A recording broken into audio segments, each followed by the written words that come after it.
రాక్షసులు రాక్షస కాండ సాగించినప్పుడు దేవుళ్లే దిగివచ్చి కాపాడారు. కానీ ఒకసారి మాత్రం ఏకంగా ప్రతి దేవుడి యొక్క మహిళా స్వరూపం కూడా యుద్ధంలో రాక్షసులను అంతం చేసేందుకు రంగంలోకి దిగారు. ఉదాహరణకు విష్ణువు వైష్ణవి రూపంలో, బ్రహ్మ బ్రాహ్మణి రూపంలో, ఇంద్రుడు ఇంద్రాణి రూపంలో వచ్చి రాక్షసులను అంతమొందించేందుకు సాయం చేశారు. ఈ క్రమంలోనే వినాయకి అనే దేవత కూడా వచ్చింది. మరి అసలు ఈ వినాయకి ఎవరు? వినాయకుడి యొక్క మహిళా స్వరూప శక్తి మీరు ఎప్పుడూ వినని కథని ఇప్పుడు చూద్దాం. అంధకుడు అనే రాక్షసుడు ఒకసారి నదిలో స్నానం చేస్తున్న పార్వతీదేవిని చూసి మోహిస్తాడు.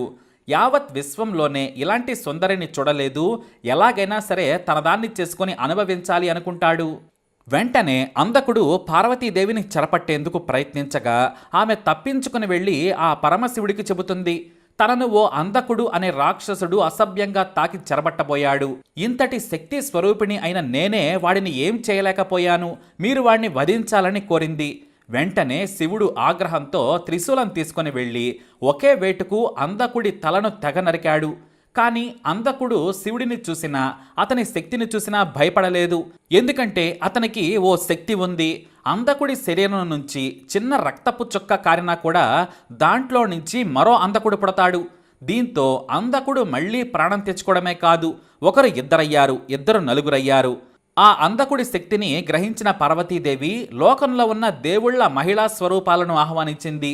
స్త్రీ శక్తి అంటే ఏంటో ఈ రాక్షసుడికి చూపించాలని ఆమె కోరగానే విష్ణువు వైష్ణవిగా, బ్రహ్మ బ్రాహ్మణిలాగా, ఇంద్రుడు ఇంద్రాణిలాగా అందరూ వచ్చేశారు. యుద్ధం జరుగుతున్న సమయంలో శివుడి వేటికి అంధకుడి నుంచి రక్తం కారుతున్న సమయంలో ఈ మహిళా శక్తి స్వరూపులైన దేవతలు రక్తం కింద పడకుండా తాగడం మొదలుపెట్టారు. ఎక్కడ చిందినా సరే ఆ రక్తాన్ని తాగటం మొదలుపెట్టారు. కొన్నిసార్లు రక్తం కింద పడినప్పుడు శివుడు తన త్రిశూలంతో చంపేవాడు. ఇక సరిగ్గా ఆ సమయంలోనే వినాయకి అనే స్త్రీమూర్తి కూడా వచ్చి పార్వతికి సాయం చేసింది. చివరకు అంధకుడు ఘోర చావు చచ్చాడు. అలా లోకాన్ని కాపాడారు స్త్రీమూర్తులు. అయితే ఈ రూపంలోకి దేవాది దేవతలు మారడానికి ఓ కారణముంది. స్త్రీ శక్తి భౌతిక శక్తికి ప్రతీక. అందుకే అంధకుడి సంహారంలో దేవతలుగా వచ్చారు. ఇక పురుషుడి శక్తిని కేవలం మానసిక శక్తిగానే పరిగణిస్తారు. ఈ పార్వతీదేవి ఆహ్వానంలో వినాయకి అనే స్వరూపిణి కూడా ఉంది. ఈమె మరెవరో కాదు, శాస్త్రాల ప్రకారం పార్వతీదేవి యొక్క పరిచారిక. ఈమెనే మాలిని అని కూడా అంటారు.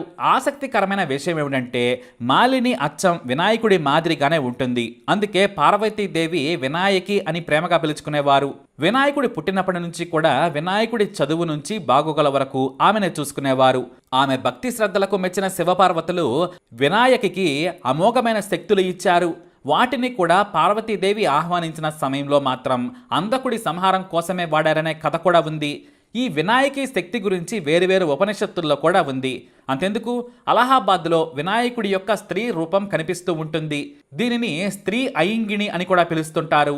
కర్ణాటకలోని బ్రహ్మేశ్వరి ఆలయంలో కూడా వినాయకుడి స్త్రీ రూప విగ్రహం కనుల విందు చేస్తుంటుంది. అయితే వినాయకి గురించి కానీ ఆమె శక్తి గురించి కానీ విగ్రహాలు ఉన్నా కథలు లేకపోవడం కాస్త ఆశ్చర్యకర విషయమే. ఇది వినాయకి కథ. మరి ఈ వీడియో మీకు నచ్చినట్లయితే లైక్ చేయండి, షేర్ చేయండి, మా ఛానల్ని సబ్స్క్రైబ్ చేసుకోండి. 18/9/2023 సోమవారం విశేషం. పైగా సోమవారం రావుకాలం 9 గంటలకు వస్తుంది. 10-20 నిమిషాలకు గణపతి చవితి గడియలు వస్తాయి. ఆ చవితి గడియలు వస్తాయి కాబట్టి చవితి ప్రారంభం అవుతుంది.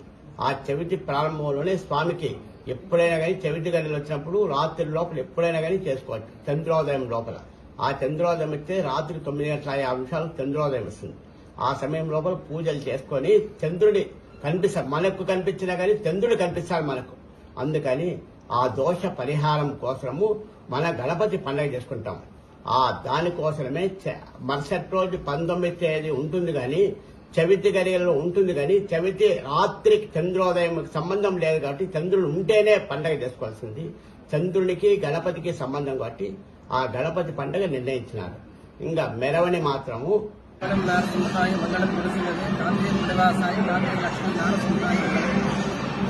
యొక్క వినాయక స్వామి వారి యొక్క జన్మదినోత్సవం వినాయక సందర్భంగా మన కదిరిలో ఉండేటువంటి వినాయక భక్తజనులందరూ కూడా 2 రోజుల్లో ఏ రోజు మనం చేయాలనేటువంటి సందిగ్ధంతో ఉన్నారు. శాస్త్ర ప్రకారంగా మన దేవాలయంలో కవి లక్ష్మీ మన దేవాలయంలో మన హనుమంత దేవాలయం ఉన్నటువంటి మన శివాలయంలో అందరూ కూడా అర్చకులందరూ కూడా కలిసి శాస్త్రబద్ధంగా 18వ తేదీన అందరూ కూడా వినాయక చవితి మహోత్సవాన్ని దిగ్విజయంగా ప్రారంభించవలసిందిగా మేమందరూ కూడా కలిసి చర్చించి శాస్త్రపరంగా ఉండేటువంటి విషయాలన్నీ కూడా ఆలోచన చేసి మీ అందరికీ కూడా తెలుపుతూ ఉన్నాము.